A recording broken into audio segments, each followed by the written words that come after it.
Que savons-nous de l'énergie de la mort?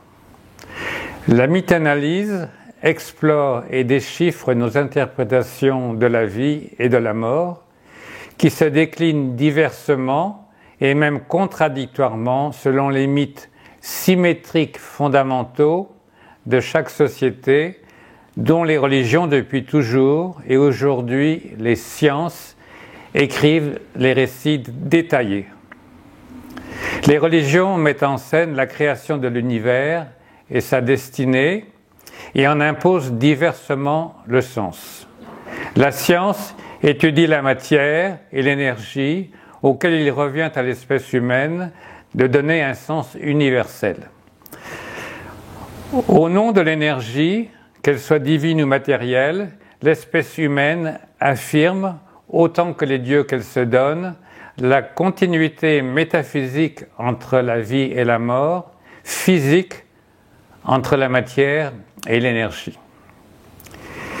C'est l'illusion d'une rupture dans un continuum qui nous angoisse et qui donne l'avantage aux croyances religieuses sur les recherches expérimentales plus humbles et hésitantes de la science.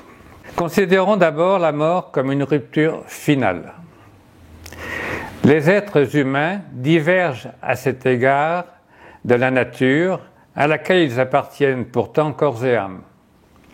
Nous prétendons ne pas être heureux, nous nous déclarons pessimistes, nous nous plaignons de cette vallée de misère dans laquelle nous vivons, mais peu nombreux sont ceux qui se suicident. Nous avons terriblement peur de la mort, soit parce qu'elle nous prive de notre bien le plus précieux, la vie, soit parce que nous avons peur de faire souffrir avant, pendant et après nos proches. Car la mort se présente à nous comme une rupture irréversible et donc redoutée.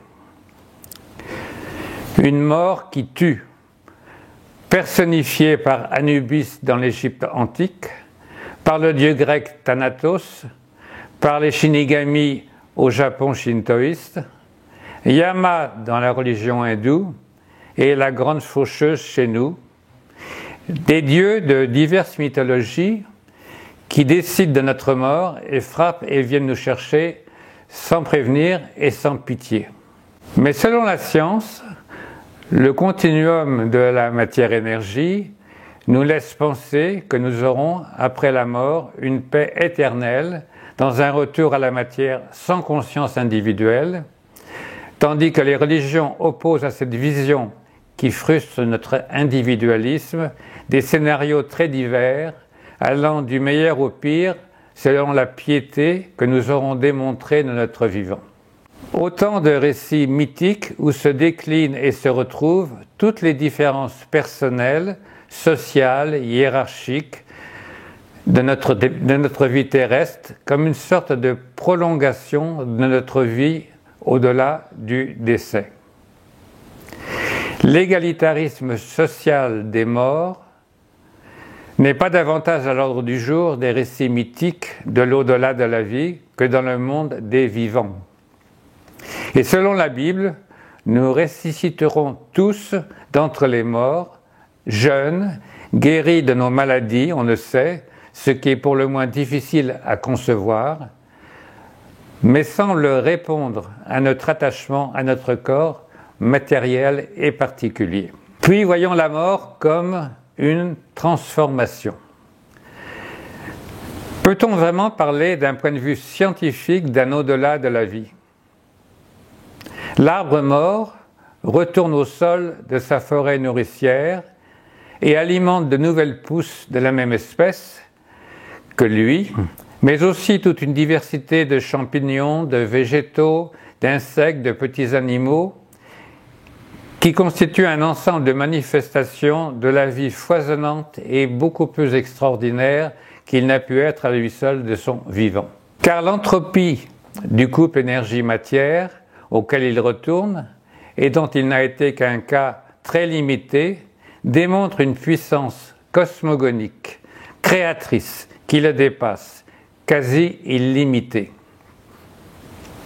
Autrement dit, chaque être humain vivant a été un ensemble très spécialisé, un écosystème local et temporaire du couple matière-énergie, qui lui demeure le fondement général de la vie comme de la mort. C'est ce que nous dit la mythanalyse lorsque nous arrivons au stade de ce que j'appelle la conscience augmentée telle que je l'ai peinte. La vie s'esquivera bientôt comme une femme élégante, bleue, qui me rappelle la mort de ma mère à laquelle je pense de plus en plus souvent, dont je prendrai le relais, tandis que la mort apparaît avec les multiples couleurs vivaces, dansantes des vanités. Rien de triste, une conscience lucide, aiguë de notre condition planétaire, le sentiment d'avoir fait un beau tour de jardin et de la nécessité des saisons de la vie dans leur diversité. Dans une telle perspective, selon le principe de Lavoisier, rien ne se perd, rien ne se crée, tout se transforme. La mort n'est qu'une transformation. Nous l'admettons volontiers dans le règne végétal et animal, mais nous demeurons radicalement attachés à notre différence humaine, comme si ce principe ne s'appliquait pas à notre espèce. Cela semblerait apaiser nos craintes personnelles et la tristesse de la séparation d'avec ceux de nos proches qui sont morts. Voilà bien des mythologies béquilles pour ne pas nous confronter à la réalité de l'énergie matière. Seul le bouddhisme, qui l'admet avec le principe de la métempsychose, voit comme un aboutissement du cheminement de la vie, comme une libération, notre fusion finale dépersonnalisée dans la lumière du nirvana. Il faut dire que le bouddhisme, comme d'autres philosophies, considère la vie comme une souffrance à laquelle on échappe seulement par l'abandon de nos petites différences individuelles, désirs et peurs qui font ce que nous appelons notre chère, petite et singulière personne. C'est donc d'un point de vue très réducteur, étroitement humain, que nous considérons la mort comme la cessation d'une énergie, comme une entropie radicale et effrayante. Cet effroi ouvre une immense déclinaison de mythes et de religions qui ont inventé toutes sortes de manières d'échapper à une mort finale, toutes sortes d'histoires farfelues de survie des esprits après la mort des corps. Nos mythologies en regorgent, à partir desquelles, symétriquement, nous avons inventé des récits de la création tout aussi innombrables, en cohérence narrative avec l'au-delà, dont la mort nous ouvrirait les portes. La puissance de cet effroi est créatrice. On voit bien que la mort est la clé mythique d'une grande diversité de récits selon les époques et les sociétés. On comprend aussi la difficulté de l'athéisme à s'imposer, qui rejette tous ces récits et se limite au principe de Lavoisier sans y ajouter de poésie. L'athéisme apparaît aux uns comme une libération désirable de toutes nos aliénations religieuses, aux autres comme un cul-de-sac sans imagination, sans créativité, triste et trivial. Et la science sur laquelle il s'appuie nous semble incertaine et démystificatrice, comme un récit d'une grande pauvreté et résignation par rapport aux espoirs, aux certitudes de garder notre conscience singulière, bref, de ne pas mourir quand nous mourrons. Pour celui qui se veut athée, la mort est finale. Il souhaitera donc retarder le plus possible l'issue fatale. Mais il ne doit pas redouter la mort pour lui lorsqu'elle survient. Son retour à la terre est naturel, il ne souffrira plus, il sera dans une grande paix. Il a profité d'un instant cosmique et apporté une petite contribution à l'évolution de la nature et de l'humanité qui en fait partie. Il ne se dira même plus tout ce que je vous dis, mais il pourra se le dire à lui-même dans son dernier moment de conscience. Le principe de Lavoisier lui-même, qui était chimiste et physicien, nous réduit symétriquement à une configuration physico-chimique lorsque nous sommes en vie. Nous rêvons cependant d'éternité. Cette éternité dont nous avons doté les dieux que nous avons inventés pour nous sauver de la mort. Les mythes de la mort et de l'éternité sont frères jumeaux. Pourtant, l'éternité qui n'a pas de fin ne devrait pas non plus avoir de début. Si elle semble commencer pour chacun de nous, avec notre naissance, il faut bien que nous ayons été quelque part avant de naître, comme l'univers. La croyance en la métempsychose est donc logique. Pour garantir l'éternité, elle nie la mort et l'interprète, de même que la naissance, comme une migration de l'âme. Et pour rester logique et introduire une récompense pour les bons, cette vision bouddhiste a donc créé une hiérarchie des âmes. Un homme bon renaîtra dans un corps noble et un méchant naîtra dans celui d'un ver de terre. Les raffinements de notre pauvre logique humaine sont pitoyables et nous inventons donc, pour compenser, des mythes extraordinaires.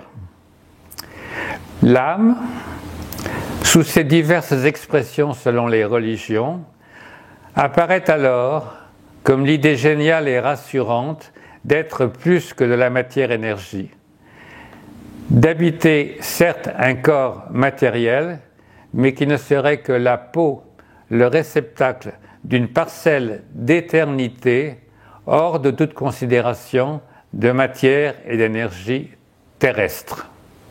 Quoi de mieux pour échapper à la misère de notre condition mortelle? Faut-il alors considérer la mort comme un continuum? L'évolution de la nature se fonde sur des cycles où la mort n'est qu'une anecdote locale et temporelle. C'est ce que nous enseigne l'observation de la végétation et des autres espèces vivantes. La mort recycle et la vie poursuit son foisonnement créatif. Il saute aux yeux que la nature est création et célébration omniprésente de la vie. Nous ne devrions donc pas lui reprocher la mort, ni celle des feuilles mortes, ni la nôtre si elle survient avec le grand âge. Je ne parle évidemment pas ici du drame des accidents mortels qui interrompent la saison normale d'une vie entière. Les mythes et religions nous disent qu'il y a un continuum entre la vie et l'au-delà. La science l'affirme aussi. Il n'y a pas de différence physique ou chimique radicale entre l'énergie de la vie et l'énergie de la mort. Seulement une recombinaison, une transformation.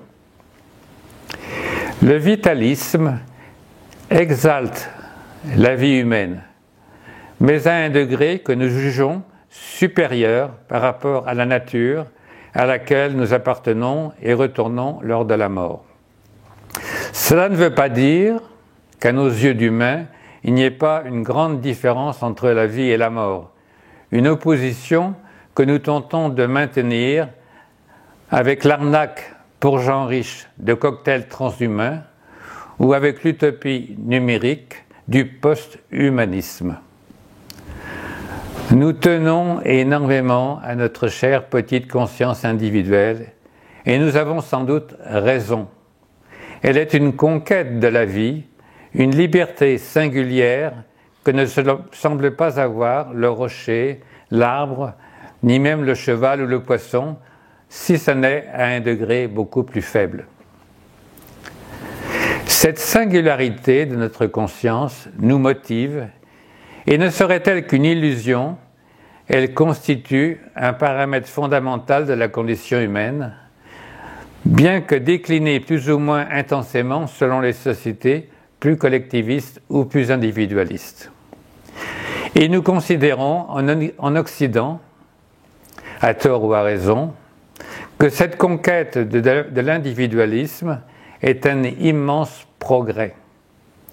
Même une conscience malheureuse ne renoncerait pas à son individualisme.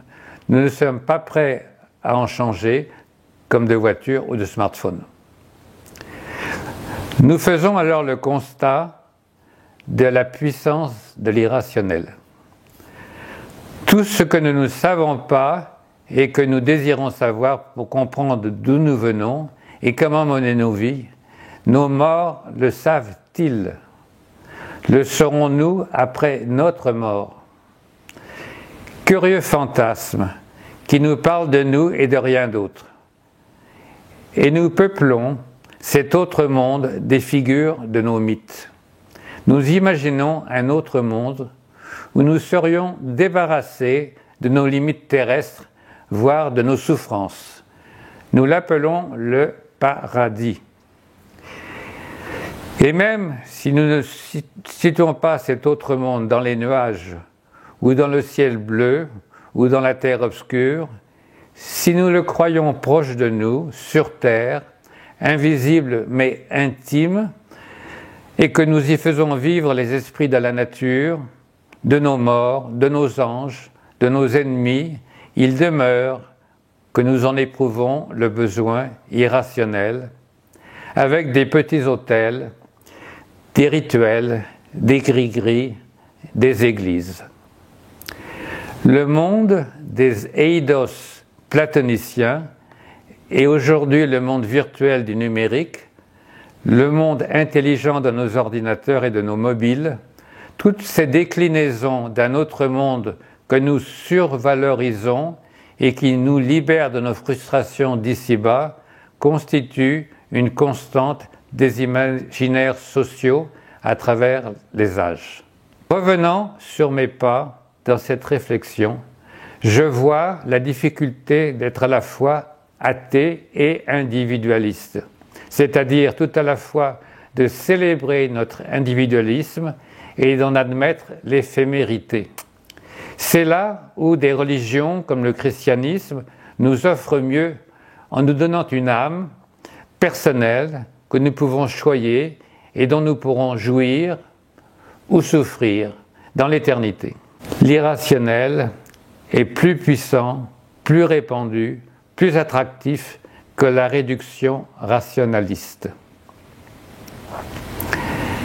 Et quand un désordre biologique fatal survient dans notre vie individuelle, nous tentons de combattre avec l'énergie du vitalisme l'entropie inéluctable de prolonger notre vie face à ce que nous considérons comme le plus grand malheur qui soit, sa fin. Nous ne sommes pas consolés par l'idée moins radicale, mais plus réaliste, de penser à une simple transformation physico-chimique et à la perspective de nourrir les pissenlits par la racine. Les sociétés ont inventé de multiples stratagèmes de survie, avec des monuments funéraires, littéraires, artistiques, des pérennités scientifiques, politiques, auxquelles nous nous accrochons et que nous célébrons de notre vivant. L'oubli survient cependant dans la majorité des cas, les monuments et les livres sont friables, la mémoire est oublieuse. Seule la vie qui se perpétue dans les nouvelles générations triomphe de la mort. Et il en va ainsi du vivant en général, végétal, animal ou humain, mais dans notre cas, elle se perpétue aussi dans les consciences collectives identitaires. Il faut alors repenser le couple entropie-négantropie. Cette réflexion nous conduit à questionner l'opposition que nous affirmons souvent entre le surgissement du désordre et l'instauration d'un nouvel ordre. Cette opposition entre deux énergies, la créatrice et la destructrice, la positive et la négative, est celle même de la création du monde, du développement de la vie, du progrès humain, individuel et collectif. Car c'est du chaos que naît un ordre, une énergie créative. La Bible, comme beaucoup d'autres mythes, illustre pleinement cette dynamique. La science, avec la théorie du Big Bang, n'a fait pas autre chose. C'est d'un désordre que naît une divergence, une nouvelle étape de notre cheminement. C'est de la guerre et de ses armes qu'émerge la paix et le progrès technologique. Comment nous accommoder à notre échelle humaine de ce propos mythanalytique? Comment nous satisfaire d'une philosophie ainsi déshumanisante? Ce n'est pas demain que nous considérerons dans nos sociétés humaines la mort comme un enchaînement nécessaire et positif de la vie, l'entropie comme une loi du développement et de la négantropie humaine, parce que notre rapport au monde est et demeurera toujours mythique, niché dans les récits des peurs et des désirs humains. La mythanalyse le dit, toute notre pensée, toute notre interprétation du monde sont anthropomorphiques. Et il ne peut pas en être autrement, dans la science aussi bien que dans la poésie. La conscience d'un arbre, d'une fourmi, d'un papillon sont toutes autres, et il ne peut pas en être autrement. Elles nous sont même inaccessibles. Et la mythanalyse ne s'y intéresse pas, car la mythanalyse n'est qu'une science-fiction humaine, comme l'astrophysique. Ajoutons un trait philosophique. Je suis mortel, donc je suis. Dieu ne pourrait pas en dire autant. La pensée de la mort est donc créatrice. Certes, tout cela considéré, raisonné et déclaré, nul n'échappe à la tristesse de la mort qui s'annonce, qui nous frappe, nous ou nos proches. La vie est une énigme joyeuse et nous apparaît préférable à la sagesse rationnelle de toute philosophie. On dit que la philosophie grecque ou bouddhiste nous apprend et nous aide à mourir, je n'en crois rien. Même dans la pire misère, l'être humain tente de survivre. Nous l'avons vu dans les camps de la mort nazie, aujourd'hui dans la bande de Gaza. Nous l'observons tous les jours avec les tentatives désespérées des immigrés pour rejoindre les côtes européennes d'un nouveau rêve de vie. La vie est un combat contre la mort. Je le crois. Aussi illusoire que puisse apparaître la pérennité artistique ou politique dans un cosmos où la science nous annonce la fusion thermique finale de notre planète dans le rayonnement solaire d'ici 5 milliards et demi d'années, chacun de nous s'attache à survivre à sa mort en créant des enfants, des œuvres artistiques, avec des découvertes scientifiques, en plantant des arbres, en laissant un héritage, une compagnie, une maison, des photos, un bon souvenir à ses enfants et petits-enfants. J'ai moi-même fait ce cheminement. Si nous vainquions la mort, comme s'y exercent et nous le promettent le trans et le post-humanisme, nous nous engagerions dans une entropie socialement insurmontable. Nous en avons une idée en pensant au débat social exacerbé de vie. Nous en avons une idée en pensant au débat social exacerbé qui s'est engagé en France au sujet du prolongement de l'espérance de vie et des prestations sociales de retraite nécessitées. On doit sans doute penser, paradoxalement, la mort comme une nécessaire énergie négantropique, aussi triste que cela puisse paraître à nos yeux. Et c'est la perspective de la mort qui m'a personnellement motivé à penser, écrire et peindre obsessionnellement tout au long de ma vie pour contribuer à changer la face immonde du monde, faire ainsi mon devoir et mourir apaisé en rendant à la vie ce qu'elle m'a donné, mais en espérant aussi ainsi ma survie. Je le dis, la pensée de la mort est créatrice. Je doute que je me serais donné tant de mal si je m'étais cru immortel. Et je voudrais bien sûr avoir encore un peu de temps pour achever mon travail d'accouchement de ma survie. Ainsi va notre condition de mortel. Il faut exister suffisamment de temps pour pouvoir espérer ne pas vraiment mourir. C'est pourquoi la mort d'un enfant est si triste. J'ai engagé un dialogue avec 4 mythes. Dois-je conclure que l'énergie de la vie et celle de la mort sont la même, celle de la transformation biologique créatrice sans cesse en renouvellement? Assurément, même si à nos yeux, elle s'exprime de manière opposée. Après ces réflexions, j'ai décidé que l'homme qui parle devait passer la main à l'homme qui peint et qui peut exprimer davantage ses émotions en recourant au mythe. Parvenu à l'âge de la conscience augmentée, alors que la mort frappe à la porte avec vivacité, je cherche à exprimer ce que je ressens, physiquement, cette insistance. Toujours j'ai pratiqué ce va-et-vient entre la pensée et la peinture. J'ai fait appel successivement au mythe de la victoire de Samothrace, à celui de l'épée de Damoclès que la mort suspend au-dessus de nos têtes, à Cassandre, la prophétesse des mauvaises nouvelles, condamnée par Apollon à n'être jamais crue, et au mythe d'un Narcisse. J'ai repris mes pinceaux.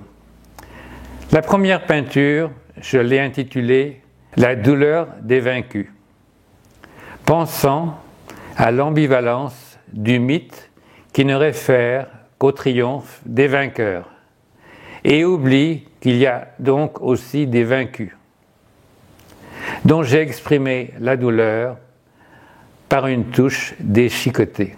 La deuxième peinture, je l'ai intitulée « Le sourire de Damoclès », qui est perfide et fataliste. Voyez de près le visage de celui qui se sent condamné. La troisième peinture, je l'ai intitulée « Ce que m'a dit Cassandre », m'annonçant les statistiques de mon espérance de vie terriblement réduite que je ne veux pas croire. Voyez la tristesse du visage, absorbé dans cette pensée de l'inéluctable qui me coupe le souffle. Et la quatrième, je l'ai intitulée « La colère de Narcisse ». La révolte de celui qui se voit dans le miroir de la mort, du mauvais joueur amer dont l'instinct veut encore vivre le miracle éphémère de la vie humaine. Ainsi vont la vie et la mort. Le ressenti est peut-être plus important que la loi, les fabulations plus puissantes que la raison qui tente de les apaiser.